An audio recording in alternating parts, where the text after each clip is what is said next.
Welcome back, everyone. Issues of Faith. Glad you are with us. We're talking about this new book, The Bible in American Law and Politics, a reference guide. It was written by MTSU Political Science Professor Dr. John Weil. He joins us now via Zoom. And as we went to break, I said that you encountered, as you were doing this, people that you found fascinating. And one of them, okay, Jefferson and the Jeffersonian Bible, right? The Jefferson Bible. Absolutely. So talk about that.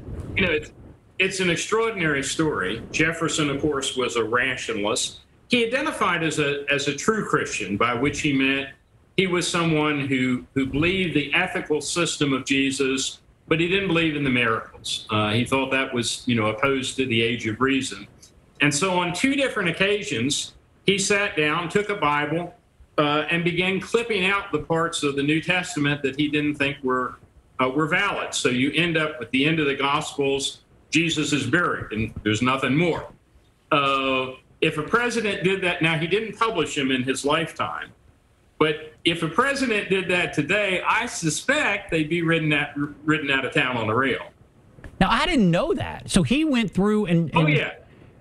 And how did we find that Bible? I guess it surfaced after he died, right? How did that come about? Yeah, and then there's actually, I think the first version, I believe, is missing, but we have the second. And it's published. In fact, for many years, Congress would publish the Jefferson Bible and give one to each of its members.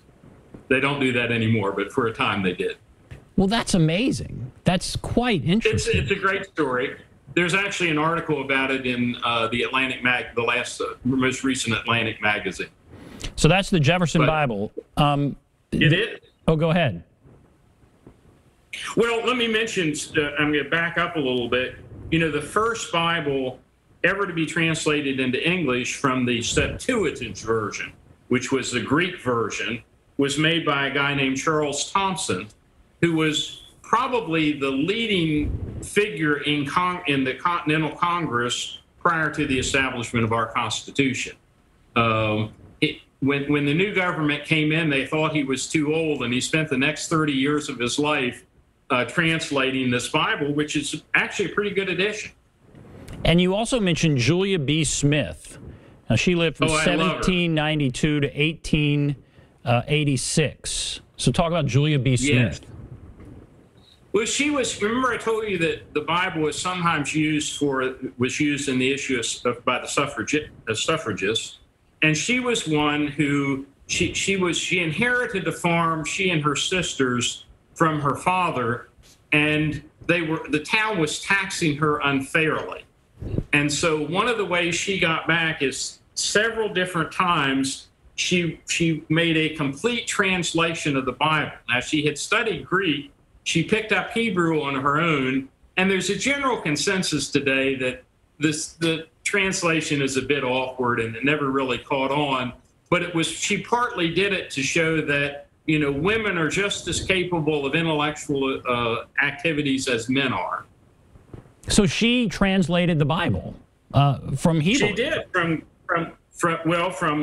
I think she actually from Latin, Greek, and Hebrew. I believe that's right. And she did it several times, and they just sort of pile up there. And I think they ultimately printed about 1,000 copies. Didn't sell particularly well, but she had sort of proven the point.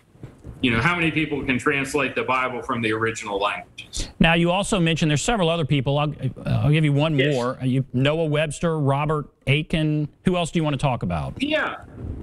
Well, the Aiken Bible is sometimes mischaracterized. It was actually a translation. The early Bibles we got from Great Britain, and when we declared independence, there was a time where there was a shortage. And so Aiken tried to get Congress to print his Bible. Well, Congress didn't do that, but a committee did get together and say, this is a decent translation. We encourage you to buy the Aiken Bible.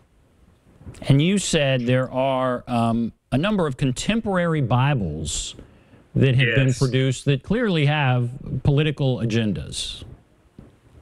There are, and it's, and all kinds of other agendas. I mean, if you go to a Christian bookstore, you'll find a teenage Bible. You'll find a woman's study Bible, a manly man's Bible, all kinds of children's versions. But among them, there's something called, actually Phyllis Schlafly's son has something called the Conservative Bible Project, where he tries to take out liberal bias in the Bible, in what he thinks is liberal bias in the Bible. There is an American Patriots Bible, which has pictures of U.S. Marines and American flags. And I guess if a patriotic person reads it and is inspired by it, it's good. But you sort of wonder if somebody from a foreign country looks at it and says, U.S. Marines, God bless them, but they're not in the Bible. There's a Green Bible, which is obviously, the environmentalist Bible.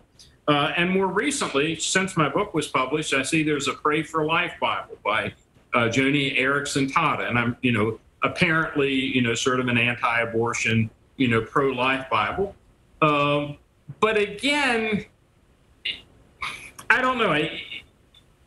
These worry me a little. I mean, partly it seems to epitomize the tribalization that is already taking place in the United States, where, you're either red or blue or, Democrat or Republican, liberal or conservative. And I don't like the idea of picking up a Bible that I think we ought to be a little bit like Jacob. I think we ought to wrestle with God, wrestle with the Word of God. And I think sometimes we start with blinders. We're going to read it from the conservative or the liberal perspective or whatever it is. And maybe we're not allowing God to, really speak to us in the way that we would hope that he would. Yeah, talk about living in a bubble or reinforcing your own beliefs. That would be the epitome of it, Yes. Taking things out that make you uncomfortable or challenge you. And most of these that I've mentioned, with the exception of Jefferson's, it's not that they take them out.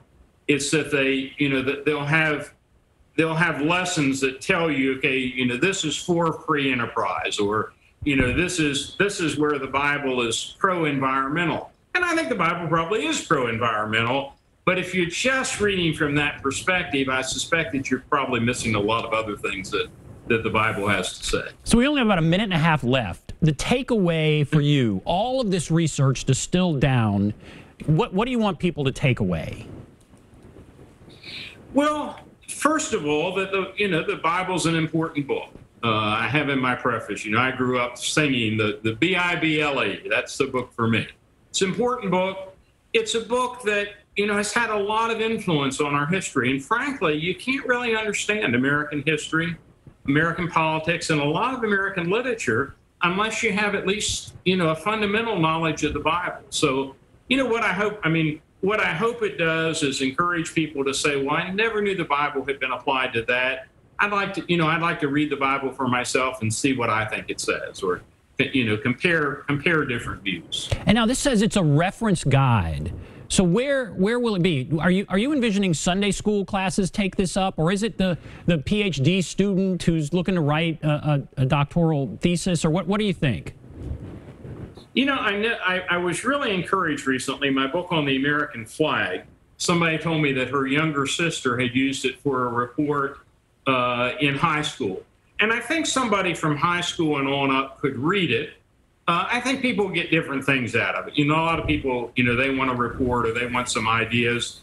Every entry that I have has a number of, books and other resources that people can go to.